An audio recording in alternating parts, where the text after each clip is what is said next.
Halo guys, balik lagi sama gue Noval di YouTube channel Investasi. Hari ini gue mau update sedikit nih tentang Metaverse, terutama sandbox game, dan juga ada kabar tentang NFT yang datang dari Jawa Barat nih, dari gubernur tercinta. Tapi sebelum mulai, jangan lupa like, subscribe, dan klik lonceng notifikasi di YouTube channel Investasi.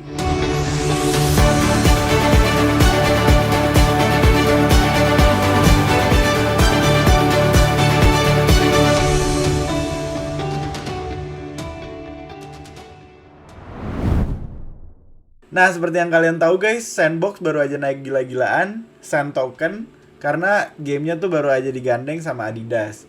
Nah, jadi baru aja ada kabar kalau misalnya Adidas, salah satu perusahaan terbesar di dunia, itu baru aja menggandeng Coinbase, salah satu exchange crypto terbesar di dunia, untuk beli land atau beli tanah di The Sandbox Game, metaverse-nya Sandbox Game. Jadi buat yang belum tahu, metaverse ini adalah sebuah dunia digital di mana kita bisa berinteraksi layaknya di dunia nyata, cuma bedanya kita nggak bisa makan, minum, buang air, dan juga beberapa hal yang perlu sentuhan fisik.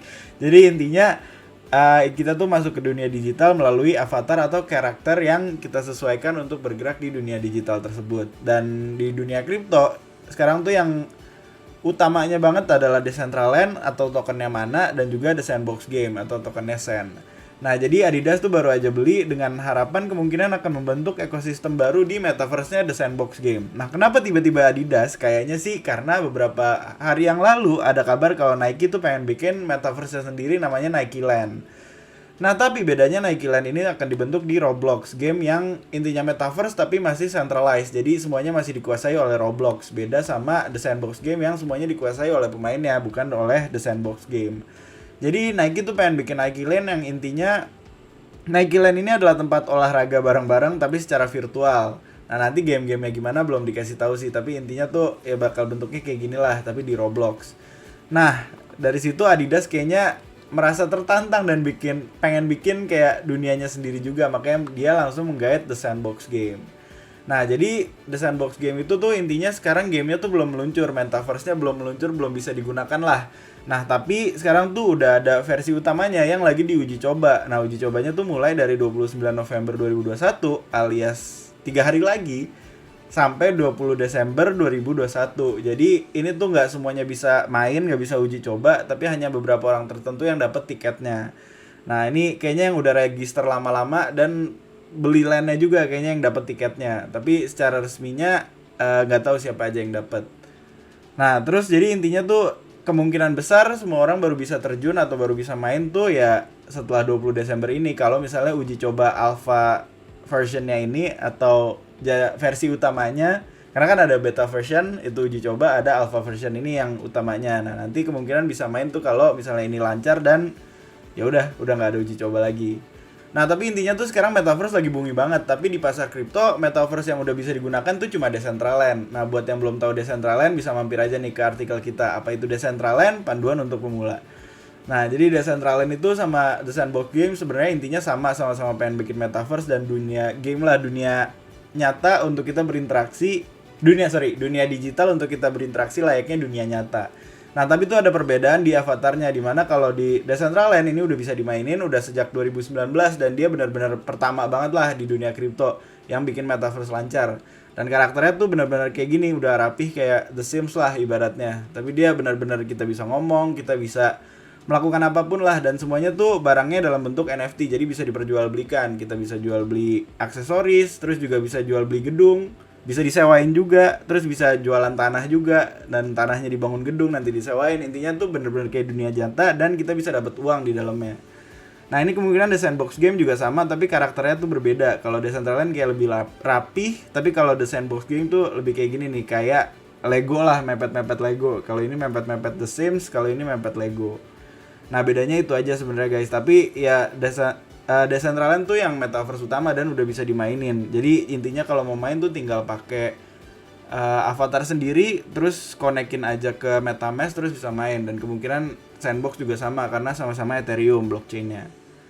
Nah, ini jadi intinya tuh emang sekarang lagi booming banget, dan The Sandbox tuh karena belum launching ya masih membuka jalan untuk improvement dan kemungkinan ya karena banyak suntikan dana sekarang terutama dari Adidas, terus juga dia habis dapat suntikan dana dari SoftBank, perusahaan besar yang juga investasi di Gojek Indonesia. Jadinya emang ini tuh sekarang metaverse tuh trennya udah bukan sekedar hype doang, tapi udah dianggap sebagai langkah investasi bisnis, kayak dianggap sebagai tren bisnis ke depannya, karena dunia digital itu nggak bisa dihindari, apalagi di era ekonomi digital ini.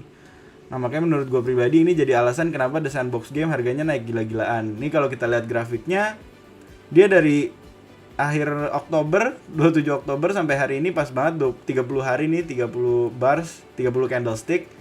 Ini naik sekitar 1130,98% ke all time high-nya, dan sekarang tuh ya 700%-an lah. 900 deng, sorry udah naik lagi. 900%-an. Nah, jadi ini gila banget. Dan kalau misalnya kalian sering dengerin gue live di IG Koinvestasi atau sering nongkrong di komunitas Koinvestasi di Telegram, pasti harusnya sih udah beli token-token metaverse, dan emang token metaverse ini naiknya gila-gilaan. Jadi buat kalian yang hold ya selamat guys. Kalau buat yang belum hold ya jangan bersedih, nanti bisa serok, tapi ini market lagi aneh banget, jadinya ya tunggu aja lah.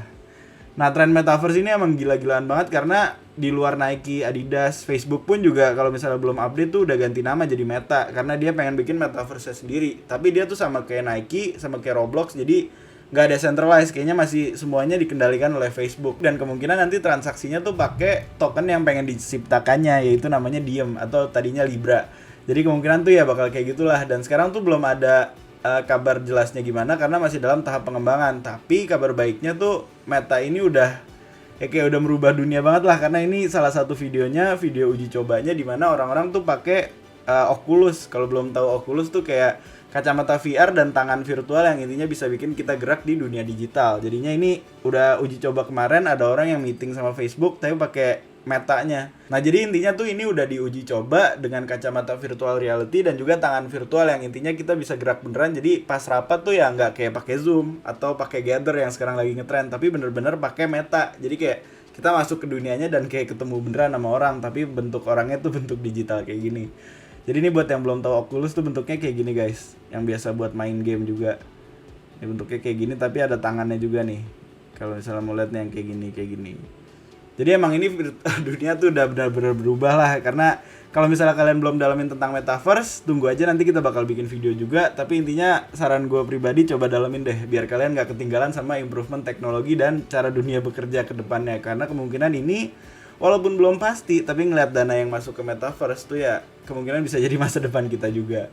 Apalagi sekarang udah mulai ada tren baru namanya machine fi atau machine finance. Nah itu nanti bakal gue jelasin kalau misalnya ada kesempatan di video lain, karena pusing banget.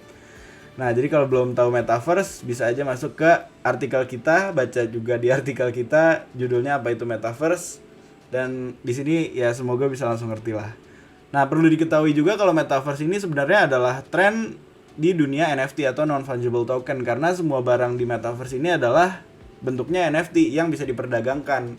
Nah, terus kalau kita lihat sekarang pun NFT trend juga masih hype banget, karena sekarang NFT ya volumenya masih gila-gilaan banget nih.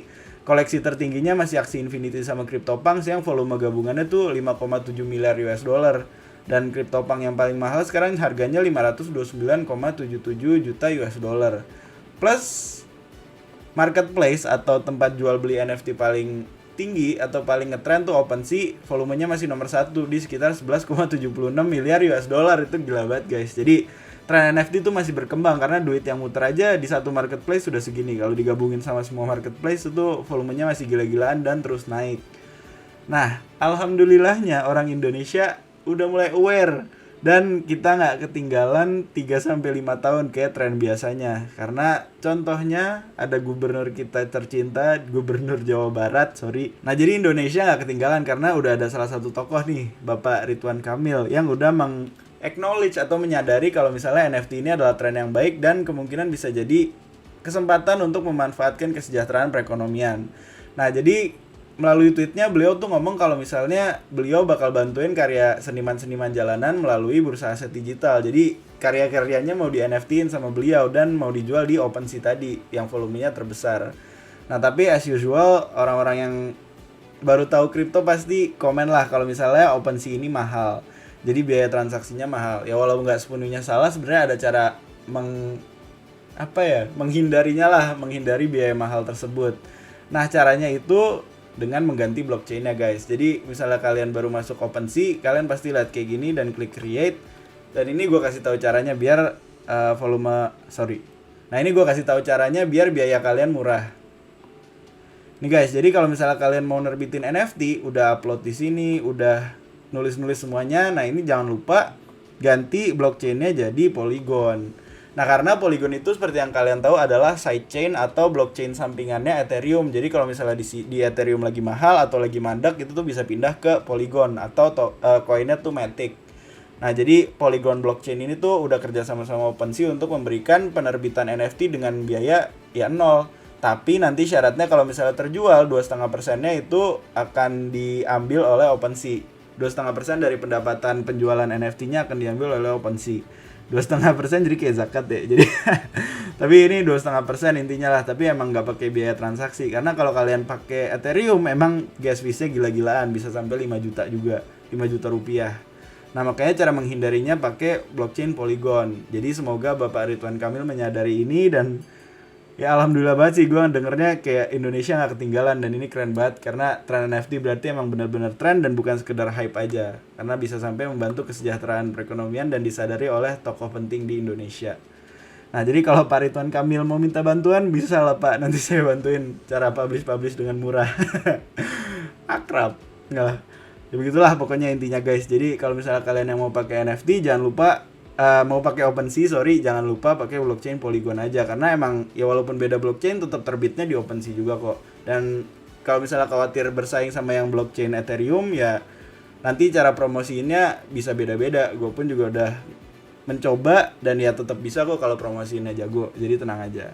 Nah gitu aja deh guys update dari gue. Kalau misalnya ada yang mau ditanyain langsung aja komen di video ini. Dan gue mohon maaf kalau misalnya belum ada yang beberapa belum pernah balas di komen. Dan nanti kedepannya bakal gue lebih sering balas. Gue pribadi akan lebih sering balas di komen video ini atau video kedepannya.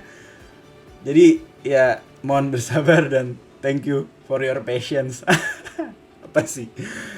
Nantinya kalau misalnya ngerasa bermanfaat juga jangan lupa like, subscribe, dan klik lonceng notifikasi di YouTube channel Koinvestasi. Dan as always, Koinvestasi aset masa kini, kaya masa depan.